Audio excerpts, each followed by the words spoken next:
the chair of our manifesto drafting committee, Professor Dansobo, and indeed all the distinguished personalities here.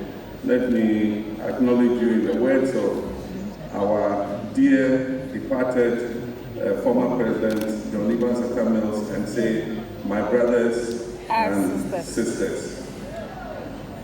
Thank you very much, and I'm happy to join you on the occasion of International Youth Day. To all of you, my children, my nieces and nephews, my sisters and brothers, and my beloved, talented, and dynamic young Ghanaians, I want to thank you for the honor. And I'm excited to have the opportunity to launch the National Democratic Congress Youth Manifesto before you today on August the 12th.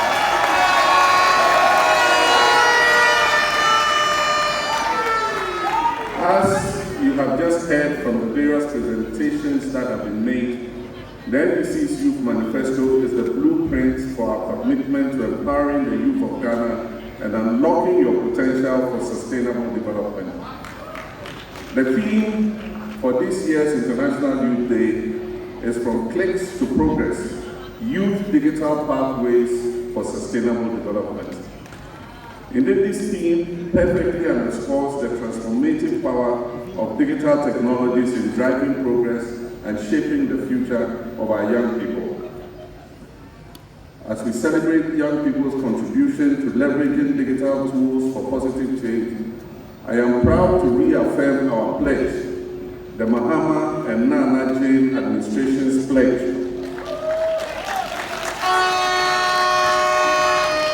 to upskill digital skills and training for Ghanaian youth. We envision a future where every young Ghanaian has the opportunity to thrive in the digital age. And that is why we are committed to supporting digital startups and incubation hubs and training 1 million young Ghanaians in coding. And if you want to know who has plagiarized who, go to the NDC 2020 manifesto and look at page 88, and you see the Million Coders program there.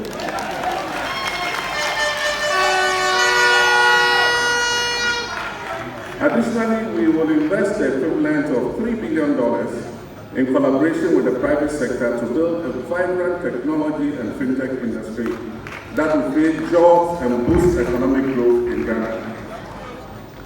The 24-hour economy policy we will implement in 2025 is a game changer that will open new job markets, foster entrepreneurship, and drive innovation.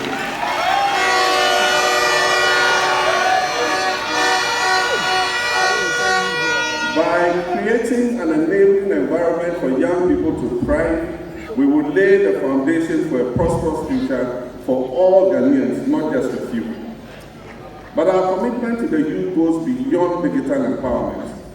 The NDC Youth Manifesto outlines several key initiatives, including increased access to quality education from the basic and second cycle to tertiary levels, affordable healthcare, and numerous job creation programs. Ladies and gentlemen, I want to acknowledge the commendable efforts of our National Youth Wing, led by indomitable John Opariado,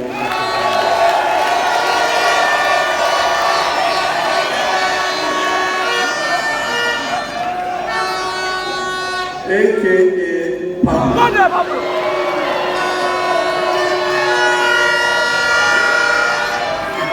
For this excellent, well-choreographed youth event.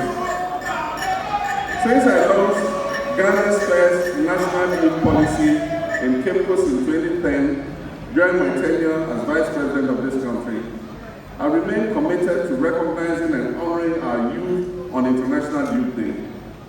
And as President, I consistently hosted gatherings with young people and youth development stakeholders to celebrate the ingenuity and contribution of the youth to our country. And indeed, one of the most memorable of those occasions was the day I spent with a young cocoa farmer and his family in Asen North. We were later to come and win a historic by-election in that constituency. Also during my presidency, my government prioritized investments in youth development across various sectors, including education, skills training, health, recreation, sports, and job creation. We expanded access to skills training opportunities throughout the country, as well as to teacher and nursing training programs and tertiary education. I also purposefully appointed intelligent and hard-working young men and women to serve in my government, and they performed creditably well.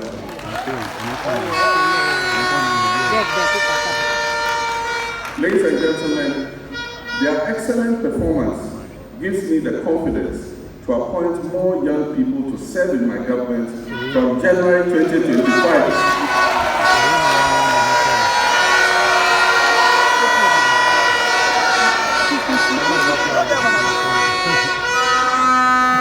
God willing, when I am voted president.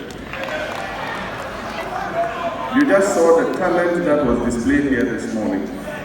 We have the young men and we have the young women.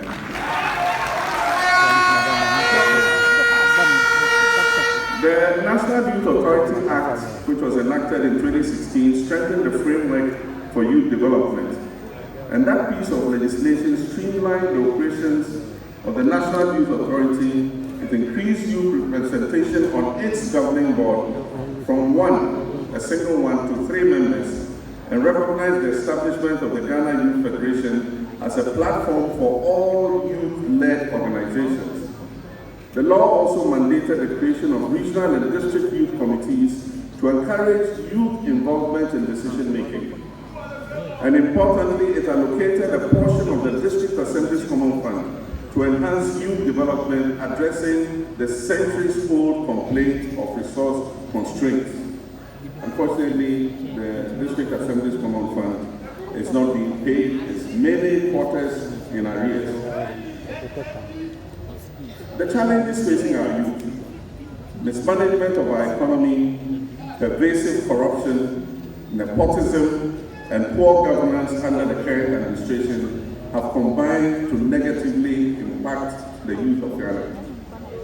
Many young people are eager and ready to work, but the struggle to find employment is a huge challenge.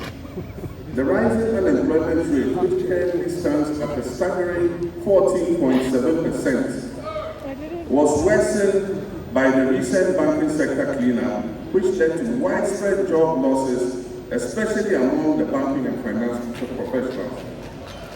Other statistics that show the dire situation of Ghanaian youth is a 21.7% youth unemployment rate. The 8 million Ghanaians who went a day without food last year, and many of them young people. And you heard about 001 and 100 and 010. And also the 1.9 million young people, youth, who are not in employment, they are not in education, and they are not in skills training. The harsh business climate has caused numerous businesses to collapse, leading to further layoffs. The ongoing crisis is fostering frustration amongst young people, increasing poverty, social unrest, and disenchantment with the whole democratic process.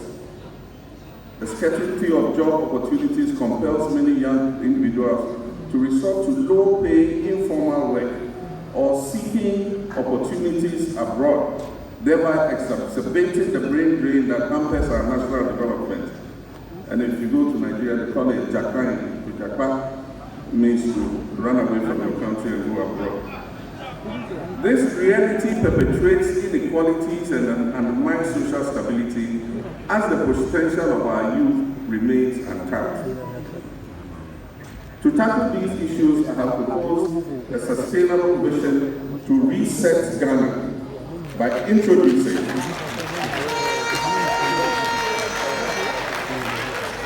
we need a reset by introducing and aggressively implementing the 24-hour economy policy. If you are hearing about the 24-hour economy initiative for the first time, or you are pretending that you do not know what it is about, please pop your ears now and listen to me explain it again.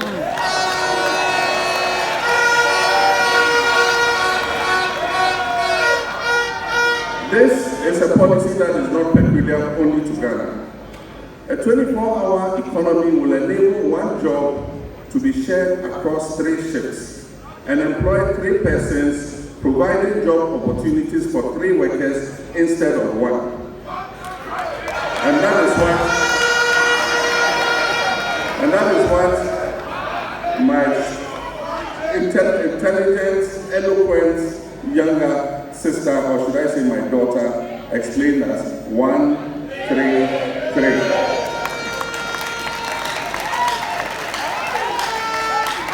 This policy aims to drive economic growth, improve service delivery, and create jobs in both the public and private sectors, and will prioritize the needs of our young people. And for the policy to thrive, the government will have to invest in security and public safety measures, including recruiting additional personnel, enhancing street lighting to promote nighttime economic activity. Essential components of the public sector's 24-hour service, that is for the public sector, would include a 24-hour port and harbor, 24-hour customs service, 24-hour banking service, 24-hour vehicle licensing service, and 24-hour passport services, amongst others. I also intend to incentivize the private sector to operate 24 hours, and targeted sectors in the private sector would include 24-hour agro-processing, 24-hour manufacturing, 24-hour construction, 24-hour sanitation and waste management,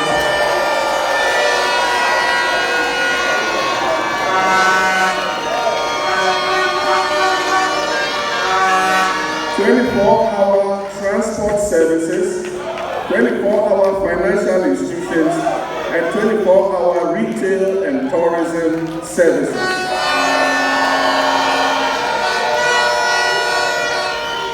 Aside from incentives that will be provided for these businesses that will sign up for the policy, increased demand will be driven by deliberate government procurement of locally made goods, an expanded export drive under the ETLS, which is the ECOWAS Trade Liberalization Scheme, and the African Continental Free Trade Area Agreement. This will absorb the increased supply of goods and services that we do not use locally. These enhancements will create decent, well-paying jobs and training opportunities for you, our vibrant Ghanaian youth. Empowering our youth through digital skills. My younger brothers and sisters, ICT is vital to our 24-hour economic policy. We will equip young people with digital skills and job opportunities, including the 1 million coders program that I referred to previously. The Accra Digital Center was established under my presidency to facilitate jobs for you, the young people.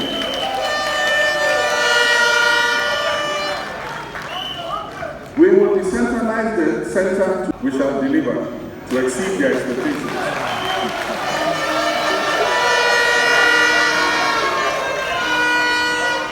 And we will create the jobs that you young people have been waiting for. And when these jobs are created, none of you will be left out.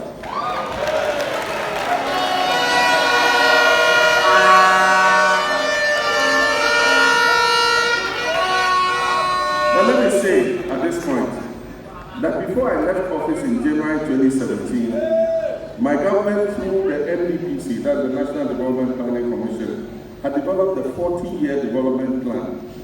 And this 40-year development plan had captured the 24-hour economy initiative. So it's not like a new initiative. We had thought about it already in 2017. My children, my young brothers and sisters, elections have consequences. And this is why you must vote wisely for change on December 7th.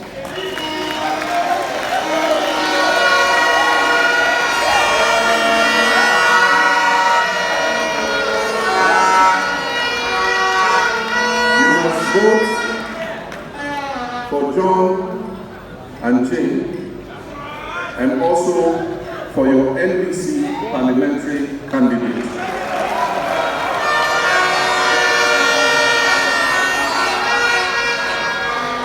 Because we need a helping majority in Parliament to be able to carry out the programs that are needed to provide jobs for our young people.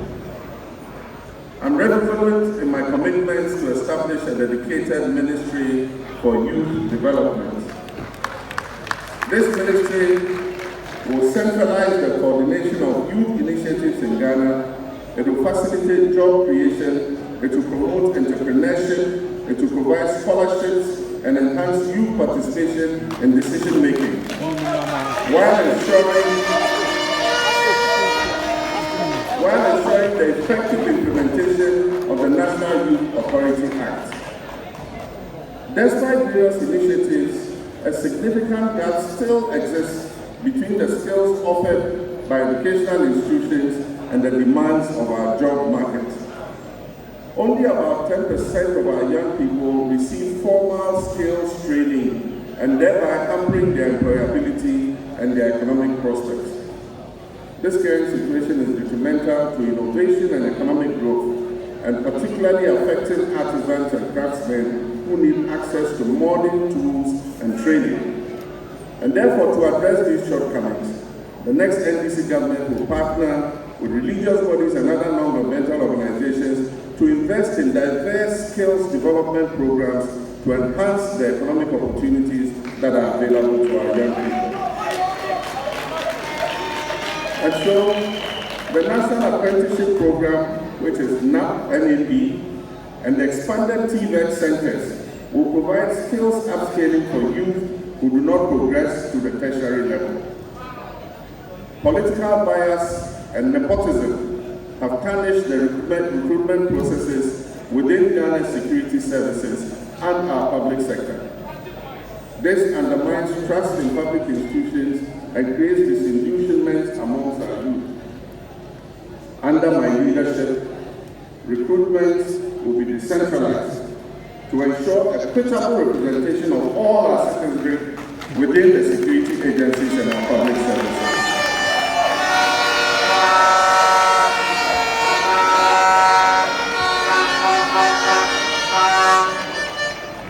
We shall not do secret recruitment in the bedrooms of party chairmen or in chiefs' palaces. We will give the opportunity for all young Ghanaians who want to serve to be able to do so. According to a 2023 study by the Center for Democratic Development, 55% of young professionals in these fields reported delayed postings or recruitment bottlenecks due to favoritism and political interference. Now talk about challenges in our secondary and tertiary education sectors. Our secondary education sector is grappling with overcrowding and inadequate resources, contributing to diminished quality overall. A study by Africa Education was revealed that between the 2019-2020 and the 2022-2023 academic years, government's annual per student spending under the free SHS program was only 23%, while parents bore the remaining 77% of cost of education. The next NDC government will improve the free SHS program. We will engage the stakeholders in education and ensure proper infrastructure and sustainable dedicated funding for free SHS.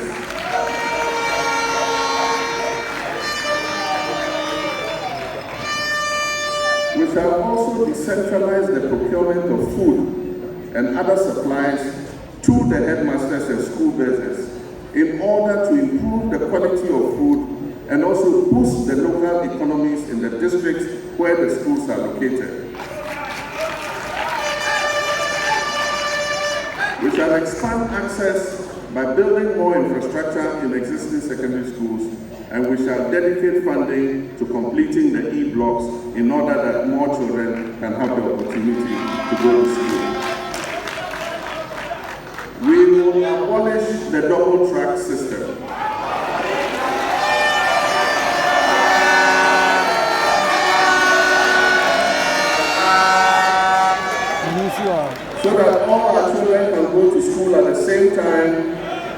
kids at the same time.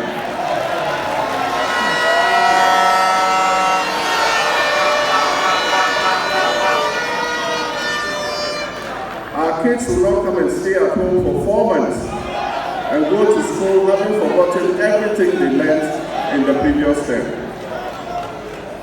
Moreover, tertiary students face financial barriers, with over 40% struggling to afford education and accommodation. And as I recently announced during a visit to the University of Ghana, my government will partner with the private sector to demarcate a portion of the vast tracts of land that the universities are holding to construct hostels for students on campus at reasonable rates.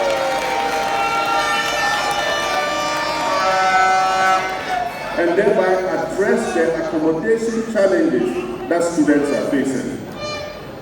The professional institutions of architects and engineers will be engaged to provide uniform designs for these hostels and a costing of the hostels that will be built on all campuses, and that will be under our program of a bed for all students to be able to stay on campus. There is no defense. We'll also launch the No Fee Stress Initiative, providing fee-paying support to eligible students, especially through the Student Loan Trust Fund. The reintroduction of a quota system has reduced admissions across both nursing and teacher training sectors, restricting entry for many youth who desire to train as teachers and nurses. We deplore the Akufo-Addo-Bawumia administration's practice of opening the recruitment portal only when elections are coming. We'll implement a policy of continuous recruitment of teachers and nurses, especially for the underserved areas. The next NDC government pledges to abolish the teacher licensure exam.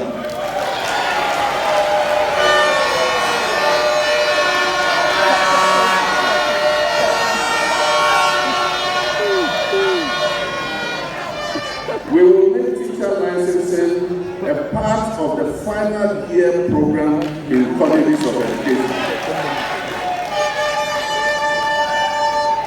The John and Jane administration will implement strategies to address teacher accommodation challenges, especially in rural areas, offering incentives to encourage them to accept postings to underserved areas. Ladies and gentlemen, my brothers and sisters, only 20% of youth-led startups receive the necessary funding or mentorship. This lack of support results in high failure rates among young entrepreneurs, stifling innovation and job creation. And so the next NDC government will prioritize support for young entrepreneurs to ensure that they have access to capital and business development services and training. We will support them with funds to start and accelerate the pace of already existing youth-owned businesses. And now, the iconic Women's Development Bank.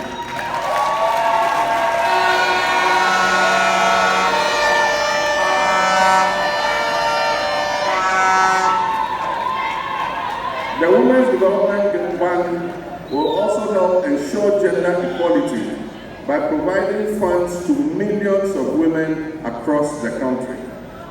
My dear young women, I urge you to take advantage of the prospect that this Women's Bank is going to offer. You can start your small and medium enterprises, and you can be sure that the little capital and credit that you need will be provided. Training will be provided on how to manage your businesses so that you can grow your businesses and create more jobs for yourself and the teeming youth of this country.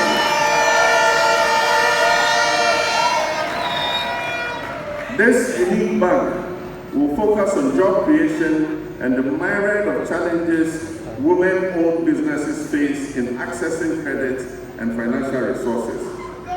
The bank will further focus on providing financial services and products that are tailored to the needs of women entrepreneurs and business owners in Ghana. It will train young females and non-graduates in entrepreneurship and finance them to start food and beverage, manufacturing ventures, agro-processing, trading and commerce and marketing of various local products. The Women's Bank will be one of the major sources for reducing imports because it will micro-target products that stimulate import substitution. As the Exim Bank promotes exports, the Women's Bank will enhance import substitution. A new crop of youth agribusiness people will be financed and mentored to boost the agro-processing space.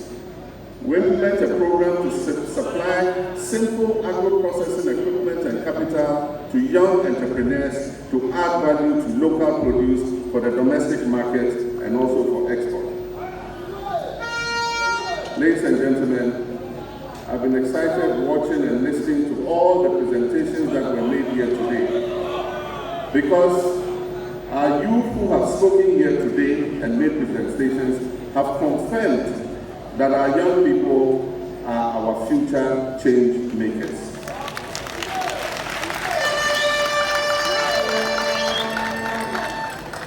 For me, John Dramani Mahama, I've always recognized the incredible potential and power of our young people. I'll continue to recognize and appreciate the importance of empowering them to help shape a better tomorrow for our country.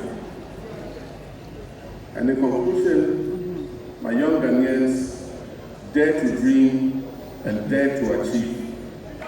Our dreams can transform not only our future, but also the future of our communities, our country, and the world at large.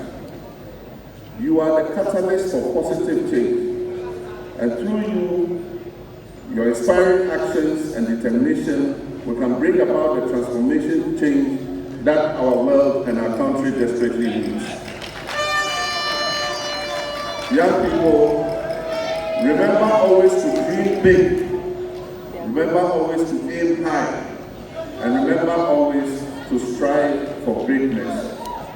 The power you wield as a young Ghanaian is immense and powerful.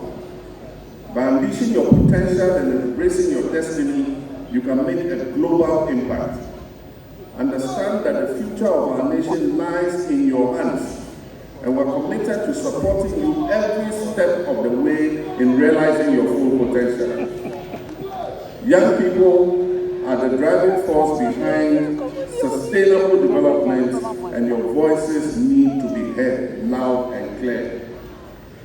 And this is why I've decided, in addition to this function on International Youth Day, to host a Mahama Youth Town Hall meeting later tonight at the Bukom Boxing Arena.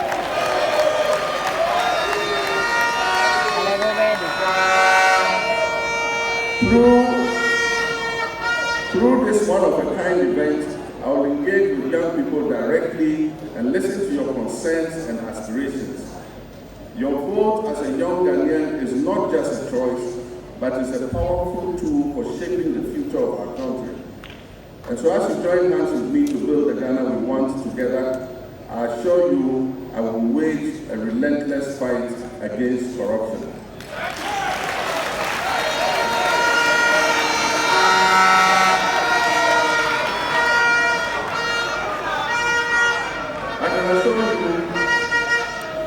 Corrupt officials will be brought to book, whether they are serving in the current administration or in the administration that I will lead by the grace of God come January 7, 2025. We must take this country